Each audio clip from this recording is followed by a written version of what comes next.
Hello बच्चों, let's see this question. This question says let n r n be the respective number of photons emitted by red bulb and blue bulb of equal power in a given time. तो आपको option दे रखे relation बताना कि कौन सा सही होगा.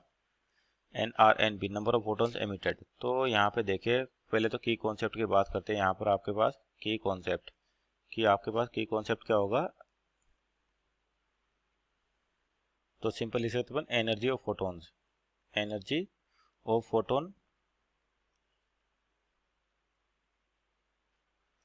तो यहाँ पर आपके पास एन आर एन बी क्या दे नंबर ऑफ फोटोन दे रखे हैं और कौन एमिट कर रहा है, रेड बल्ब और ब्लू बल्ब. तो यहाँ पर दोनों की पावर सेम है. आपके जो पावर होती है बेसिकली पावर क्या डिफाइन की जाती है, energy falling per second. Power जो होती है आपके पास पी, ये होता है total energy falling per second, energy falling per second कि किसी भी सरफेस पे आपके पास कितनी एनर्जी गिर रही है, एनर्जी फॉलिंग पर सेकंड. तो यहाँ पर जो एनर्जी है बेसिकली जो एनर्जी गिरी है यानी कि एनर्जी की बात करें कितनी होगी एनर्जी, ये होती है आपके पास एनर्जी की value energy of single photon into number of photon. यानी कि जो एनर्जी गिरेगी टोटल वो क्या होगी, number of photons into energy of single photon, energy of single photon.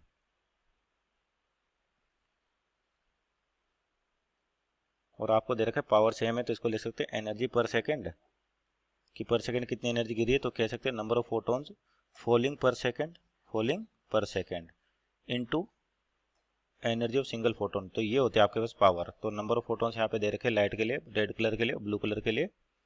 तो दोनों की पावर क्या सेम है. तो number of photons falling per second आपके पास क्या हो जाएगा, जैसे रेड कलर की बात करें तो क्या लिख सकते हैं यहाँ पर एन नंबर ऑफ फोटोन दे रखे रेड कलर के और एनर्जी ऑफ रेड कलर यानी कि एच एफ आर. ये होती है आपके पास एनर्जी ऑफ सिंगल फोटोन क्या लिखी जाती है, एच एफ. यहाँ पर एच तो हो गया प्लांक कांस्टेंट, एफ होती है फ्रीक्वेंसी. तो यानी कि आपके पास पावर दोनों की सेम है. तो पहले बल्ब के लिए लिखे रेड कलर के लिए तो number of photons falling per second या एमिटेड पर सेकंड जो आपको दे रखे हैं एन आर और एनर्जी कितनी एच एफ. और ये है कि लिखा जाए ब्लू के लिए N B upon H F B. तो आपके पास यहाँ पर फ्रीक्वेंसी जो रेड कलर की होती है एफ आर ये लेस देन होती है ब्लू कलर से, क्योंकि आपके पास जो 7 कलर यानी कि विजिबल लाइट है विबग्योर.